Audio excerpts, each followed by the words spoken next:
Hello, story lovers. Welcome back to my channel Possessive Husband, Innocent Wife, Part 86.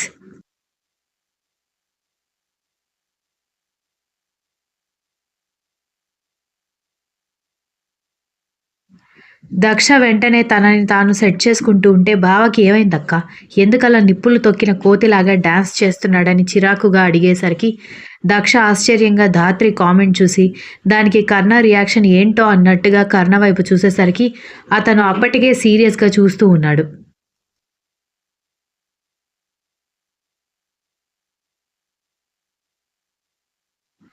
ధాత్రి అర్థం చేసుకో, మీ బావకి maximum ఎప్పుడు కోపం వస్తుంది అనగానే ఏముంది, నేను ఎప్పుడైనా డిస్టర్బ్ చేస్తే అనగానే ఏదో స్ట్రైక్ అయినట్టు కళ్ళు పెద్దవి చేసి ఇద్దరిని చూసి సారీ సారీ నేను కావాలని డిస్టర్బ్ చేయలేదు అని కంగారుగా వెనక్కి తిరిగి నిలబడడంతో దక్ష నవ్వుతూ ఇట్స్ ఓకే, తెలిస్తే ఎందుకు డిస్టర్బ్ చేస్తావులే అని కర్ణ వైపు చూసి మీరెందుకు అంత కోపంగా చూస్తున్నారు, తను కావాలని చేయలేదు కదా అని అంది దక్ష.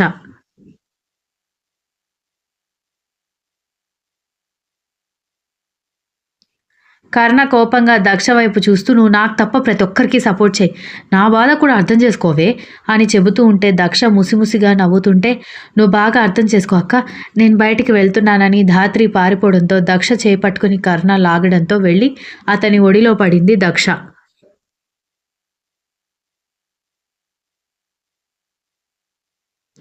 ఏంటండి మీరు, పాపం ధాత్రి ఏమనుకుందో ఏంటో అని అడిగేసరికి ఏమనుకుంటుంది, ఇప్పుడు నవ్వుకున్నా తనకి పెళ్ళైన తర్వాత మన ప్రాబ్లం తనకు అర్థమవుతుంది అనగానే మీరు మరీ నాటీగా తయారవుతున్నారు అని అడిగేసరికి నీకు అలాగే అనిపిస్తుంది, నువ్వు నాకు అస్సలు టైం ఇవ్వడం లేదు, నాకెంత చిరాకుగా ఉందో తెలుసా అనగానే ప్రతిసారి టైం ఇవ్వడం లేదు అనకండి, నేను అసలు మిమ్మల్ని పట్టించుకోవడం లేదు అనుకుంటారు వినేవాళ్ళు అనగానే అది నిజమే కదా అనగానే అదిగో మళ్ళీ అదే మాట మాట్లాడుతున్నారు, మీకు టైం ఇవ్వకపోతే ఇలా మీతో పాటు ఎందుకుంటాను అనగానే ఆమె నడుం చుట్టూ చేయి వేసి దగ్గరికి లాక్కొని గట్టిగా కౌగిలించుకున్నాడు.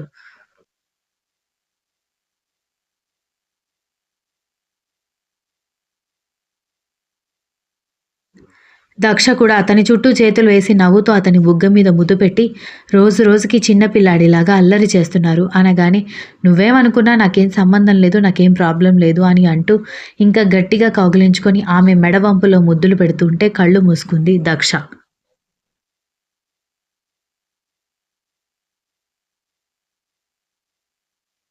ఇక్కడ ఇలా ఉంటే మహేష్ చంద్రప్రసాద్ మాత్రం మైండ్ స్టేబుల్గా లేక అసహనంగా అటు ఇటు తిరుగుతూ ఉంటే అసిస్టెంట్ తేడాగా చూస్తూ ఈరోజు ఏం సున్నం పెట్టుకుని వచ్చాడో ఇంత టెన్షన్ పడుతున్నాడు అని అనుకుంటూ నిలబడ్డాడు. అనుకుంటూ ఏమైంది సార్ అనగానే మహేష్ చంద్రప్రసాద్ కోపంగా చూసేసరికి కంగారు పడి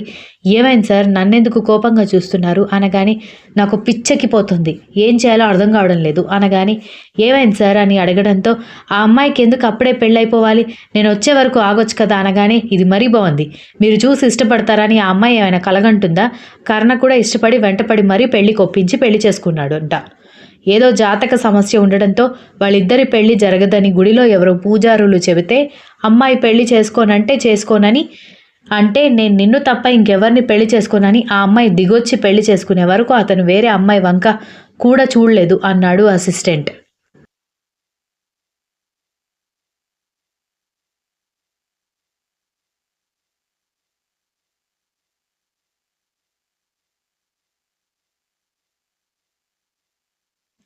ఏమన్నావు అని మహేష్ చంద్రప్రసాద్ అసిస్టెంట్ వైపు చూడడంతో మళ్ళీ అసిస్టెంట్ చెప్పిందే రిపీట్ చేయడంతో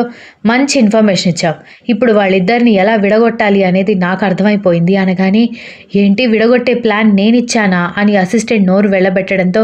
రేపు ఉదయం నేను చెప్పినట్టుగా నువ్వు చేయాలి అని చెప్పడంతో ఏం చేయాలి సార్ అని కంగారుగా అడుగుతుంటే చెప్తాను కదా, ఎందుకు కంగారు పడతావు అన్నాడు మహేష్ చంద్రప్రసాద్.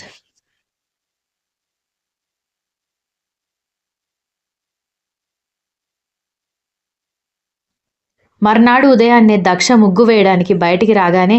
పెద్ద డమరుకం శబ్దం వినిపించేసరికి కంగారు పడి వెనక్కి తిరిగి చూసేసరికి పంచ కట్టుకుని తెల్ల షర్టు వేసుకుని దాని మీద నల్ల కోటు పైన తలపాగా వేసుకుని పెద్ద పెద్ద మీసాలతో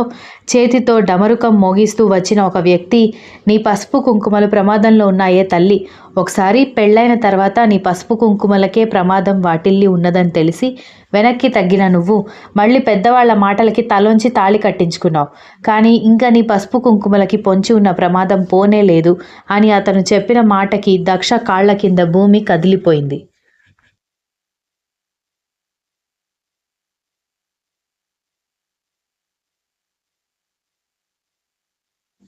ఇన్ని రోజులు ఈ విషయాన్ని తాత్కాలికంగా మర్చిపోయింది, కానీ ఇప్పుడు మళ్ళీ అతనొచ్చి జ్ఞాపకం చేయడంతో శరీరమంతా స్వేదం నిండుకొని కంగారుతో గుండె వేగం అందుకోవడంతో ముగ్గు గిన్నె నేల జారి పడిపోవడంతో ఏదో అవసరం ఉండి బయటకొచ్చిన బామ్మగారు ముగ్గు నేలపాలు చేసిన దక్ష దగ్గరకొచ్చి, అయ్యయ్యో, ముగ్గు వేస్తానని బయటకొచ్చి ఏంటే ముగ్గు మొత్తం పారబోసావు, ఏమైంది అని అడిగింది విశాలాక్షమ్మ.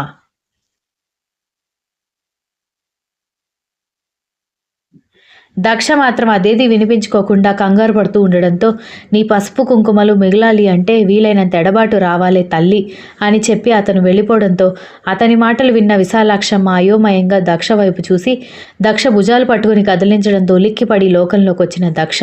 గట్టిగా ఏడుస్తూ, నేను చెప్పాను మీరే వినిపించుకోలేదు అని చెప్పడంతో, ఏమైందే, ఉన్నట్టుండి ఎందుకు ఏడుస్తున్నావు అని అడిగేసరికి, ఇప్పుడు చెప్పి వెళ్ళిన ఆయన మాటలు వినిపించుకోలేదా మీరు అనగానే, అవును ఏదో ఎడబాటు అంటున్నాడు కదా అనగానే, నా పసుపు కుంకుమలకి పొంచి ఉన్న ప్రమాదం ఇంకా పోలేదు అని చెప్తున్నారు అమ్మమ్మ అనగానే షాక్ అయింది విశాలాక్షమ్మ.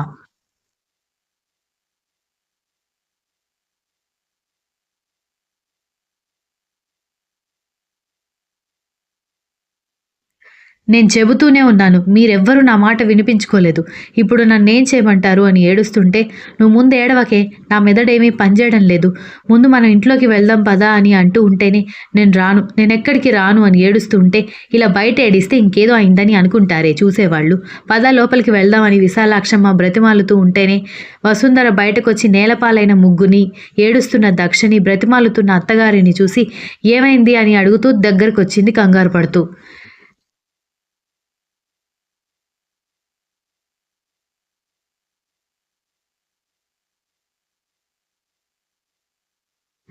దాంతో విశాలాక్షమ్మ జరిగిందంతా చెప్పేసరికి, ఇది మళ్ళీ ముందు పాడిన పాటే పాడుతోందా అని అడిగేసరికి, ఏంటత్తయ్య, కన్న తల్లి నాన్నమ్మ, మీరే నాకంటే ఎక్కువ కంగారు పడాలి, నేను చెప్తున్నది కూడా మీరు నమ్మరేంటి, ఆయన స్వయంగా చెప్పారు, ఆయనకి నేనేమైనా తెలుసా, మరి అంత కరెక్ట్గా అదే విషయం ఎలా చెప్తారు అనగానే, అలాంటి వాళ్ళు ప్రతి ఇంటి ముందుకు వచ్చి చెప్పే మాట అదే, అలాగని ప్రతి మాట నిజమైపోతుందా అనగానే, కానీ పెళ్లికి ముందు ప్రమాదం ఉందని పూజారి గారు చెప్పారు, ఆ తర్వాత సిద్ధాంతి గారు కూడా చెప్పారు, మీరు కూడా విన్నారు కదా, నేను వద్దంటుంటే మీరే నన్ను ఒప్పించి పెళ్లి చేశారు అమ్మమ్మ, ఇప్పుడు ఆయనకి ఏమైనా అయితే నేనేం చేయాలి అని ఏడుస్తూ ఉంటే, భగవంతుడా, ఏమీ జరక్క ముందే ఇలా ఎందుకు ఏడుస్తున్నావే, ఇంటికి వచ్చిన కొత్త కోడలు ఇలా ఏడవకూడదు, లేని ప్రమాదం కూడా వస్తుంది, పద నువ్వు ముందు ఇంట్లోకి అని ఇద్దరు ఆమెని లోపలికి తీసుకురాగానే, ఏడుస్తున్న దక్షని అప్పుడే జిమ్ నుంచి గదిలోకి వెళ్తున్న కర్ణ ఆమెని గమనించి ఏమైంది అని కంగారుగా ఆమె దగ్గరకొచ్చాడు.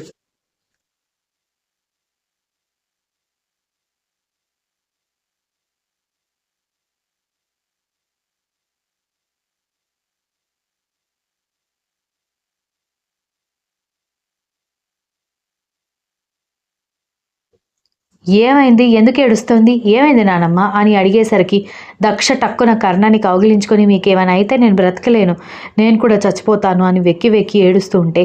ఆమెని తన చేతుల్లోకి తీసుకొని, ఏమైంది ఇప్పుడు,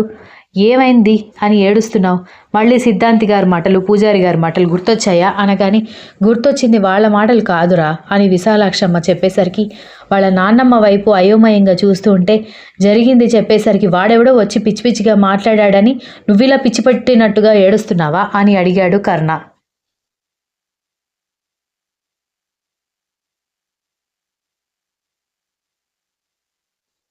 దక్ష మాత్రం అతన్ని వదిలిపెట్టకుండా, మీరు అసలు ఇంట్లో నుంచి బయటికి వెళ్ళొద్దు, మీరు బయటికి వెళ్ళారంటే మాత్రం నా మీద ఒట్టే అని చెప్పేసరికి, నీకేమైనా పిచ్చి పట్టిందా, ఇంట్లో ఉంటే తినడానికి బువ్వ కావాలి కదా, ఆఫీస్ ఎవరు చూసుకుంటారు అనగానే, మామయ్య గారు చూసుకుంటారులే అనగానే, డాడీ ఎన్ని రోజులు చూసుకుంటారు, ఆయనకు కూడా వయసు పైబడింది, మొత్తం ఆయన మీద వదిలేసి నేను నీ కొంగు పట్టుకుని కూర్చోవాలా అని అడిగేసరికి,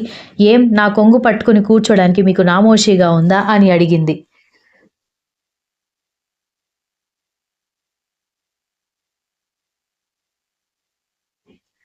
నా ఉద్దేశం అది కాదు, ఎదిగి వచ్చిన నేను ఇంట్లో ఉండగా డాడీ కష్టపడితే చూసేవాళ్ళు ఏమనుకుంటారు అని అడిగేసరికి ఏమనుకోరు. మన సమస్య మనదే. మనం ఎంత బాధపడుతున్నాం అనేది వాళ్ళకి ఏమైనా తెలుసా? మీరు బయటికి వెళ్ళారంటే మాత్రం నేను ఇంట్లో నుంచి వెళ్ళిపోతాను అనగానే పిచ్చి పట్టిందా నీకు అని అడిగాడు కోపంగా. Continuous. If you like the story please like, share, comment and don't forget to subscribe.